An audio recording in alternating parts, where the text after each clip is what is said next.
just like that beeping sound in the car that reminds you to buckle your seatbelt. Most negative reinforcement is harmless, like that beeping sound in the car, but in this case, it is not. Bits are not a little beeping sound that reminds a horse to turn left or right or stop. It's painful pressure applied to sensitive tissue in and around the horse's mouth.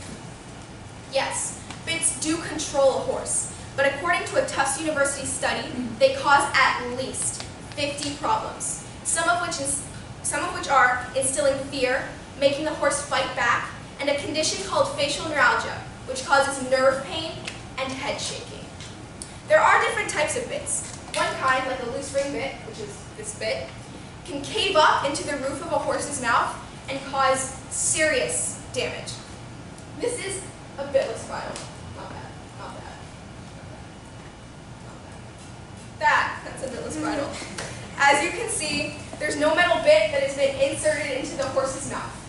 This bitless bridle is non-invasive and painless for the horse. When using a bitted bridle, not a bitless bridle, a bitted bridle, a bit, you're controlling the horse through force and pain, which increases the risk of injury for both you and your horse, because the horse has a much higher risk of rearing, kicking, and running off. Whereas when you use a bitless bridle, you and your horse are much less likely to be injured. Now, I know what you're thinking. Why don't people just use the bitless bridle?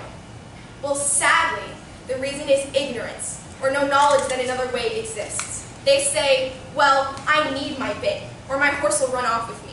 I need my bit, or my horse won't listen. And my personal favorite excuse? Well, people have been using bits for thousands of years. You know what people also did for thousands of years?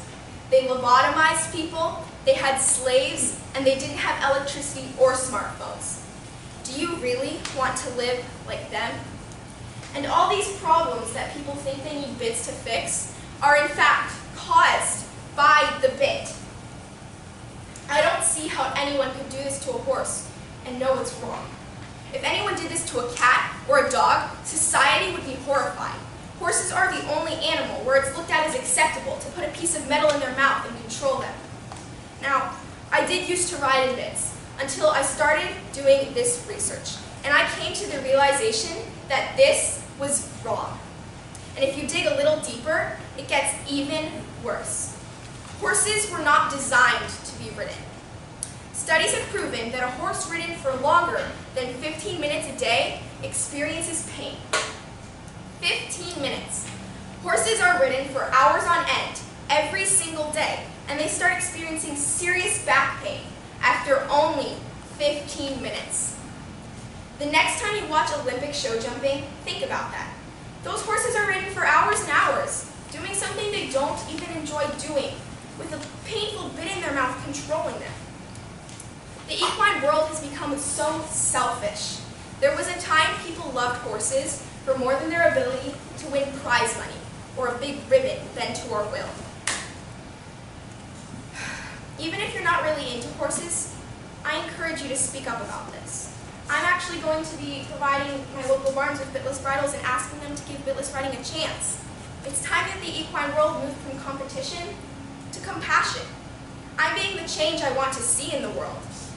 And just like Dr. Seuss said, unless someone like me cares a whole awful lot, nothing is going to get better. It's not. And remember, horses were created for our use, not abuse. We cannot gain the trust of any living being if we're imprisoning it physically. Thank you.